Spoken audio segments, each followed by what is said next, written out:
Alo, Trà Vinh xin chào các bạn. Hôm nay thì mình sẽ làm món bánh chuối kết hợp với lá dứa nè, hay còn gọi là bánh da lợn chuối.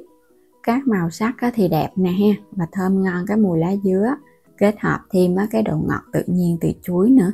Thay vì là mình ăn bánh chuối hấp và bánh da lợn hấp, thì bây giờ kết hợp thử sẽ ra món bánh rất là ngon mà nhanh nữa. Bây giờ thì mời các bạn cùng xem nhé. Đầu tiên là mình dùng ở đây 50g bột năng, 100g bột gạo, loại nào cũng được, hai loại này là 150g. Thì mình dùng ở đây là 300ml nước cốt dừa nha. Nước cốt cho nó béo thì nó ngon. 100g đường là khoảng 5 muỗng canh. Thêm chút bột nghệ nếu mà thích. Và mình cũng thêm chút xíu muối. Phần chuối để làm cho cái bánh chuối thì mình dùng ở đây chuối xiêm chín ha. Chuối xiêm chín càng mùi thì nó sẽ càng ngon vì cái độ ngọt nó nhiều quá. Và ở đây mình chọn là chuối xiêm chín lá đen. Rồi bây giờ pha bột luôn. Mình sẽ cho lần lượt hết hai loại bột vô thao.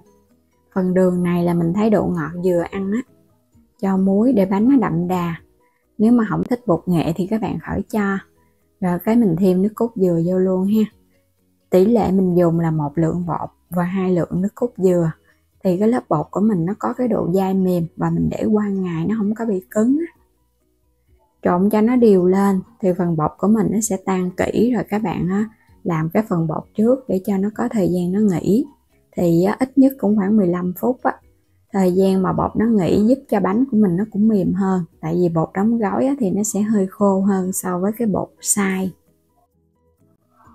Phần bột lá dứa thì mình dùng ở đây 150g bột năng là 1 chén. Bên đây là 50g bột gạo, 150g đường, 50g bột nếp nữa nha. Chút xíu muối. Và cái đây là nước của lá dứa nè, mình xay ra từ 10 cái cọng lá dứa mình dùng 300ml. 200ml nước cốt dừa là tổng cộng là 500ml ha. Rồi cũng pha bột luôn. Mình cho hết lần lượt hai loại bột vô. Có bột nếp thì cái bánh của mình nó dẻo mềm. Cũng thêm muối vô. Lượng đường này là mình thấy nó vừa ngọt á. Nước cốt dừa mình cũng cho vô luôn nha. Hồi nãy giờ là mình dùng trong công thức này là nửa lít nước cốt dừa thì mình xay ra từ 400g dừa nạo á, rồi cái dắt lấy nước. Các bạn có thể cho thêm vài giọt màu lá dứa để giữ cái màu đẹp, còn không thích thì mình bỏ qua, mình dùng hoàn toàn bằng nước lá dứa xay cũng được nha. Trộn cho nó đều xong thì mình cũng để yên 15 phút. Rồi bây giờ mình đi lột chuối nha. Chuối này là chuối chín cây các bạn, cho nên là nó mùi ngon lắm. Mình thấy cái vỏ ngoài nó còn hơi xanh nhưng mà bên trong rất là mùi. Chuối lá đen thì nó ngọt hơn là cái chuối lá trắng. Thì các bạn có thể dùng loại nào cũng được. Mình gọt ra xong thì mình sẽ cắt nhỏ nhỏ. Ở đây là mình dùng 5 trái chuối lớn, cắt lát mỏng ra. Hoặc là 6-7 trái cũng được, tùy theo chuối lớn nhỏ. Xong rồi một phần là mình bóp cho nó hơi nát nát vậy nè. Còn một phần thì các bạn cho nguyên cái lát chuối vô. Để khi hấp lên cái bánh của mình xắt ra nó sẽ có chuối. Nhìn nó đẹp hơn.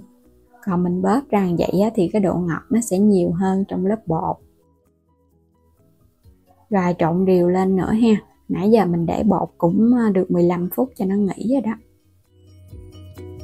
Khuôn hôm nay mình dùng là khuôn 18cm nha. Các bạn quét sơn lớp dầu để khi mà bánh hấp lên mình lấy ra nó dễ. Cũng đem cái khuôn đi hấp nóng. Nhà có khuôn nào thì các bạn dùng khuôn đó nha. Mình sẽ gót cái phần bột này ra. Các bạn múc ra cho nó 2 chén vậy đó, để nó đều cái lớp hơn.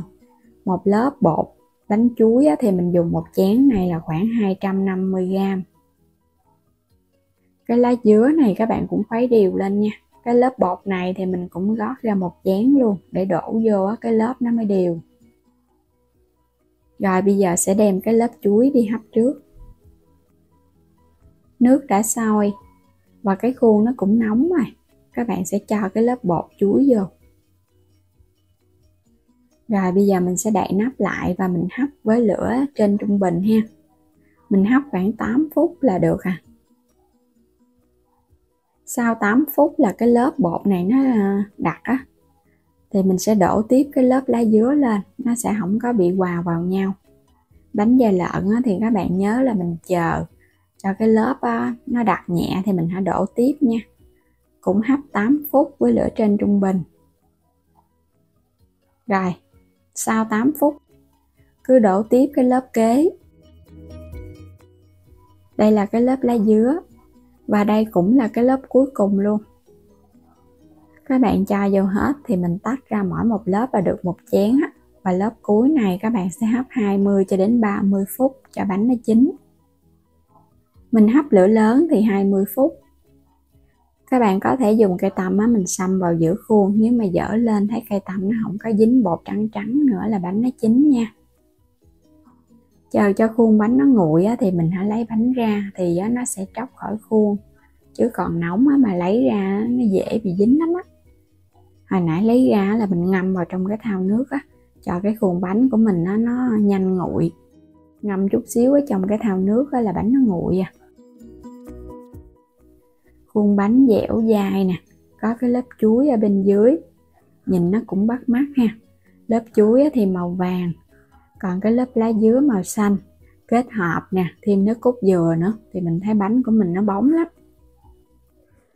Mình đổ tổng cộng được 3 lớp chuối và 3 lớp lá dứa ha, là tổng cộng khuôn bánh 6 lớp, mỗi một lớp là 250g với khuôn 18cm.